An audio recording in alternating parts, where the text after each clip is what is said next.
වාසනාවන්ත පින්වතුනි ඔබ හැම දිනම අද ඔබේ විහාරස්ථානයේට මේ පුණ්‍ය භූමියට එකතු වුණේ ඔබේ ජීවිතයට වැදගත් ධර්ම කාරණා ටිකක් ශ්‍රවණය කරා.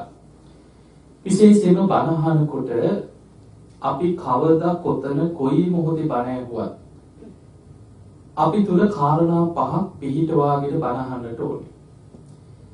බණ අහන කෙනෙක් තුල කරුණු පහක් තියෙන්නට ඕනේ. මේක තියෙන අංගුත්තර නිකායේ සුස්සූසති කියන සූත්‍රය. බුදුරජාණන් වහන්සේ දේශනා කරනවා බණ අහන කෙනෙක් තුල තිබිය යුතු පළවෙනිම දේ තමයි බණ ඇසීමේ ආසාව. අප්‍රමාණ ආසාවකින් බණ අහන්නට ඕනේ. දෙවෙනි කාරණේ සෝතං ඕදහති කියලා හොඳට කන් යොමු කරගෙන බණ අහන දක්ෂ වෙන්නට ඕනේ. මුළු දේශනාව පුරාම ඔබ අවධානයෙන් කන් යොමු කරගෙන බණ අහන්න දක්ෂ වෙන්න. තුන්වෙනි කාරණේ අඤ්ඤාය චිත්තං උපට්ඨපේති කියලා. අවබෝධයට හිත පිහිටව ගන්න. ඉතින් අදිෂ්ඨානයක් ඇති කර ගන්නවා මම කොහොම හරි මේ ධර්මයේ තේරුම් ගන්නවා වටහා ගන්නවා අවබෝධ කර ගන්නවා. මගේ ජීවිතේට මම මේ ධර්මයේ ගලප ගන්නවා. එවැනි අදිෂ්ඨානයක් තුල බණ අහන්න. දැන් කරුණු තුනයි. හතරවෙනි කාරණේ අත්ථං ගන්හාති. අර්ථ ග්‍රහණය කරගන්න. වැදගත් ධර්ම කාරණා මතක තියාගන්න ඔබ දක්ෂ වෙන්නට ඕන. පස්වෙනි එක අනත්තං රිංචති. ඔබ බණ අහන වෙලාවේ අනවශ්‍ය දේවල් සියල්ල හිතෙන් බැහැර කරන්නට ඕනේ. ඔය කරුණු පහ ඔබ තුල ඇති කරගන්න පුළුවන් නම් ඔබට ධර්ම ශ්‍රවණයේ නිවන් දොරටුවක් කරගන්න පුළුවන්කම තියෙනවා. ඉතින් එහෙමනම් අපි මුලින්ම ඔබ හැම දිනාටම ආශිර්වාද කරනවා. මේ සියලු දිනාටමත් මේ උතුම් ධර්ම ශ්‍රවණයත් නිවන් දොරටුවක් බවට පත් වේවා කියලා අපි ආශිර්වාද කරමු. පින්වතුනි සිහිය දියුණු කරගන්න අපි ලොකු උත්සාහයක් දරන්නට ඕනේ. බුදුරජාණන් වහන්සේගේ බුද්ධ ශාසනය තුළ බුදුරජාණන් වහන්සේ හැම බුදු කෙනෙක්ම අත් නොහැර දේශනා කරන දේශනයක් තමයි සතිපට්ඨාන දේශනාව. අපි සතර සතිපට්ඨානය කියන්නේ අවිදහිත දේශනයක්. අවිදහිත කියන්නේ හැම බුදු කෙනෙක්ම අත් නොහැර දේශනා කරන දේශනයක්. දැන් අපි ගමු දවසක් බුදුරජාණන් වහන්සේ මුණ ගැහෙන්න උන්නාභ කියලා බමුණෙක් ආවා. මේ උන්නාභ කියන බ්‍රාහ්මණයා බුදුරජාණන් වහන්සේගෙන් විමසනවා ස්වාමීනි භාග්‍යවතුන් වහන්සේ එකිනෙකට වෙනම ගෝචර විෂයන් නැති පංච ඉන්ද්‍රියන්ට පිළිසරණ මොකද්ද කියලා අහුවා. මොකද අහන්නේ එකිනෙකට වෙනම ගෝචර විෂයන් ඇති පංච ඉන්ද්‍රියන්ට පිළිසරණ. මොනවද එකිනෙකට වෙනම ගෝචර විෂයන් තියෙන පංච ඉන්ද්‍රිය? ඇහැට ගෝචර වෙන්නේ රූප කතා කරනකොට. කනට ගෝචර වෙන්නේ ශබ්ද. නාසයට ගෝචර වෙන්නේ ගඳ සුවඳ. දිවට ගෝචර වෙන්නේ රස. කයට පහස. එකිනෙකට වෙනම ගෝචර විෂයන් තියෙනවා. ඇහෙන් රූප විතරයි. ඇහැට ශබ්ද ඇහෙනවද? ගඳ සුවඳ දැනෙනවද? රස දැනෙනවද? නැහැ. ඇහැට රූප විතරයි. කනට ශබ්ද විතරයි. නාසයට ගඳ සුවඳ විතරයි. එතකොට එකිනෙකට වෙනම ගෝචර විෂයන් නැති පංච ඉන්ද්‍රියන්ට පිළිසරණ මොකද්ද කියලා අහන්නේ. බුදුරජාණන් වහන්සේ වදාළ බ්‍රාහ්මණය එකිනෙකට වෙනම ගෝචර විෂයන් ඇති පංච ඉන්ද්‍රියන්ටම පිළිසරණ මනසයි කියනවා. එතකොට මේ පංච ඉන්ද්‍රියන්ගෙන්ම ගන්න අරමුණු පිළිසරණ කරගන්නේ මනස. ඒ නිසා තමයි කියන්නේ ඇහැ මනස පිළිසරණ කරගෙන පවතී. කන මනස පිළිසරණ කරගෙන පවතී. නාසය මනස පිළිසරණ කරගෙන පවතී. දිව මනස පිළිසරණ කරගෙන පවතී. කය මනස පිළිසරණ කරගෙන පවතී. ඒ නිසා තමයි අපි ඇහෙන් දැකපු දෙයක් අවුරුදු ගානකට පස්සේ හරි මතක් කරගන්න පුළුවන් මම මේක දැක්කා. ඇයි ඇහෙන් දකින දේ මනසේ තැන්පත් වෙනවා. කනින් අහපු දේ අවුරුදු ගානකට පස්සේ හරි මම මොක අහලා තියෙනවා කියලා මතක් කරගන්න පුළුවන්. ගඳ සුවඳ කාපු බීපු දේවල් දැනිච්ච දේවල් මේ පංච ඉන්ද්‍රියන්ගෙන්ම ගන්න අරමුණු මනසේ තැන්පත් වෙනවා. මනස අනුභව කරනවා. එතකොට මේ බමුණ ආයමත් අහනවා ස්වාමීනි භාග්‍යවතුන් වහන්සේ එකිනෙකට වෙන වෙනම ගෝචර විෂයන් ඇති පංච ඉන්ද්‍රියන්ගේම පිරිසරණ මනස නම් මනසට තියෙන පිරිසරණ මොකද්ද කියලා අහුවා. බුදුරජාණන් වහන්සේ වදාලා බ්‍රාහ්මණය මනසට තියෙන පිරිසරණ තමයි කියව සතිය, සිහිය. එහෙමනම් අපේ හිතට අපේ මනසට තියෙන පිරිසරණ තමයි සිහිය. අපි සිහි කර කර තමයි මේව මතකෙට ගන්නෙ. ඇහෙන් දැකපු දේවල් සිහි කර කර තමයි මතකෙට ගන්න. කනින් අහපු දේවල් සිහි කර කර මනසෙන් මතකෙට ගන්නවා. නාසයෙන් දැනෙච්ච දේවල් සිහි කර කර මතකෙට ගන්න. ඒකවල පංච ඉන්ද්‍රියයන්ගෙම ගන්න අරමුණු මනස අනුභව කරනවා. ඒ මනසට තියෙන රැකවරණේ තමයි සිහිය. හැබැයි මේ සිහිය මුලා වුණාට පස්සේ ඔබ බලන්න සමහරව ඉන්නවා කාලයක් යනකොට සිහි කල්පනාව දුර්වල වෙනවා. සිහිය මුලා වෙනවා. එහෙම සිහිය මුලා වුණාට පස්සේ ඇහින් දැකපු දේ මේ මතක නැහැ. කනෙන් අහපු දේ මේ සිහි කරගන්න බෑ. මේ කාපු බීපු දේවල් මේ මතක නැහැ. ඇඟේ ඇඳුමක් තියනවද මතක නැහැ. කෙනෙක් අඳුර ගන්න බෑ. ඇයි අර පංච ඉන්ද්‍රියයන්ගෙන් ගත්ත අරමුණ ආපහු සිහි කර මතක් කරගන්න බෑ. සිහිය දුර්වල වෙනවා. එතකොට අපිට අපේ ජීවිතයේ වටිනාකම රැකිලා තියෙන්නේ මේ සිහිය රැකිලා තියෙන තාක්කල් විතරයි. ඔබ බලන්න සමහරව වයසට යන්න කල්පනාව අඩු වෙනවා. මේ සිහිය දුර්වල වෙන්න පුළුවන් ක්‍රම කීපයක් තියෙනවා. එකක් තමයි අකුසල විපාකයක් හැටියට සිහිය දුර්වල වෙන්න පුළුවන්. ඔබ බලන්න බුදුරජාණන් වහන්සේ සීල විපatti 5ක් පෙන්නනවා. සීල විපatti 5න් පළවෙනි එක තමයි දුස්සීල කෙනා ආර්ථික ආදී භෝග සම්පatti පිරිහෙනවා කියන්නේ.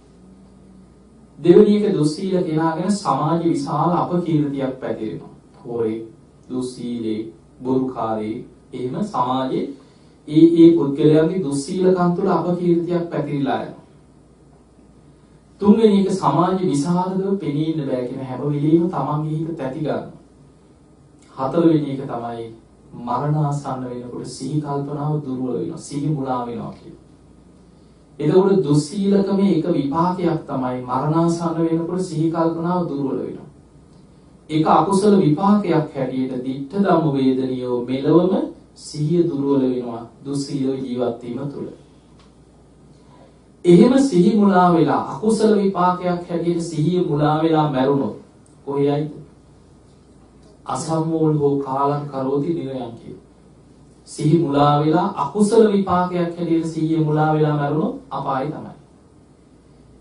හැබැයි සිහි මුලා වෙන්න පුළුවන් අකුසල විපාකයක් නැතුව. දැන් අපි හිතමු සමහරු ඇක්සිඩන්ට් එකක් වෙනවා. මොළේට හානියක් වෙනවා. එක්ක ලෙඩක් හැදෙනවා.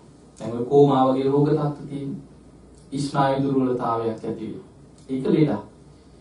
එහෙම ලෙඩකින් සිහි කල්පනාව දුර්වල වෙන්න පුළුවන්. ලෙඩක් නිසා අපාය යන්නේ අකුසලයක් නිසා අපාය යනවා මිසක් ලෙඩේ නිසා අපාය යන්නේ. එතකොට සමහර අය ඉන්නවා මේ හොඳට භාවනා කරපු අය පවා යම් කිසි ස්නායු ආබාධ යම් ලෙඩ රෝගයක ඇක්සිඩන්ට් එකක් මොළයට වෙච්ච හානියක් ඒ නිසා සිහි කල්පනාව නැතුව මැෂින් වල ඉඳලා එහෙම මැරෙන අය ඉන්නවා. එතකොට අපි මේ කතා කරන්නේ එහෙම අය ගැන නෙමෙයි.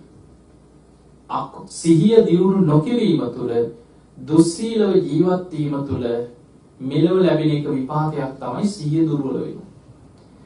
දැන් ඔබ අහලා ඇති කර්ණීයමිත සූත්‍රය දන්නවා.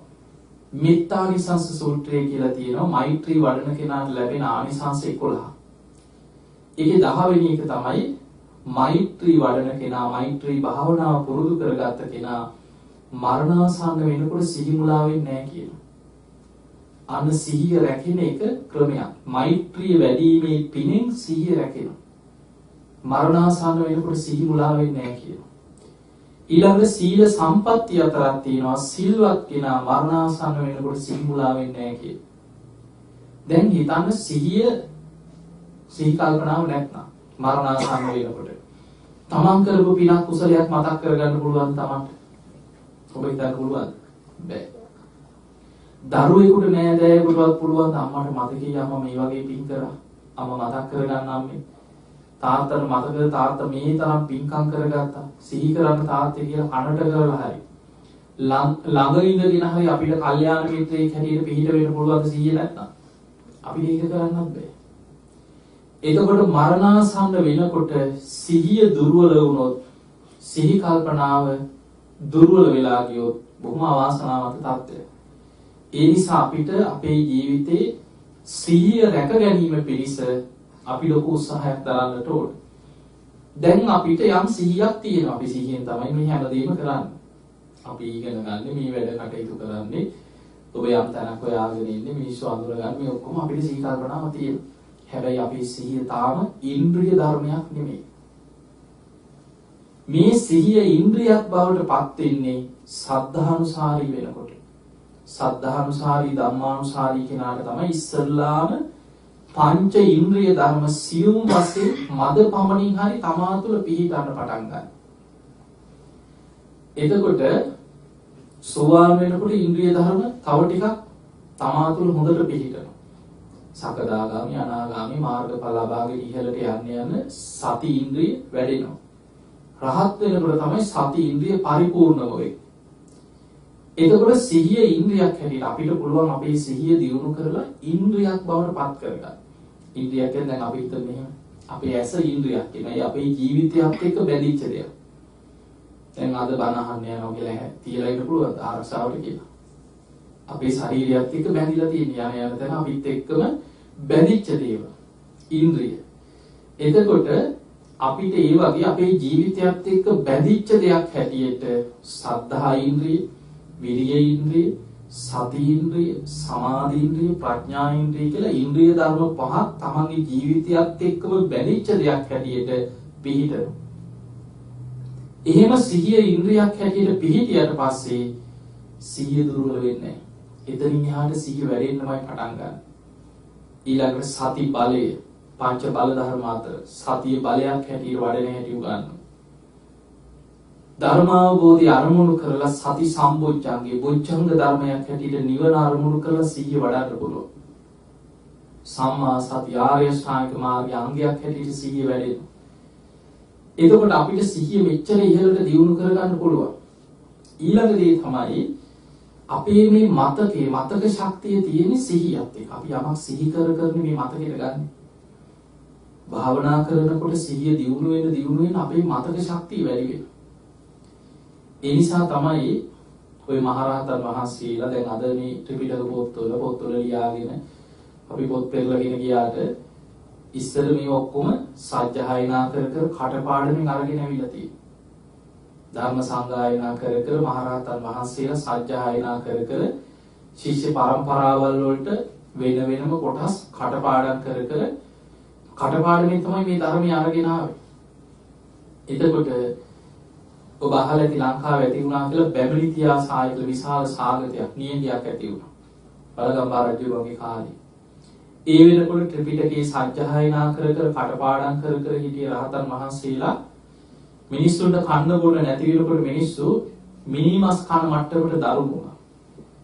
බොහෝ වික්ෂුන් වහන්සේලා ඉස්සර ඉඳලා තිනවා සිතුල්පව්වේ 12000ක් රහතන් වහන්සේලා.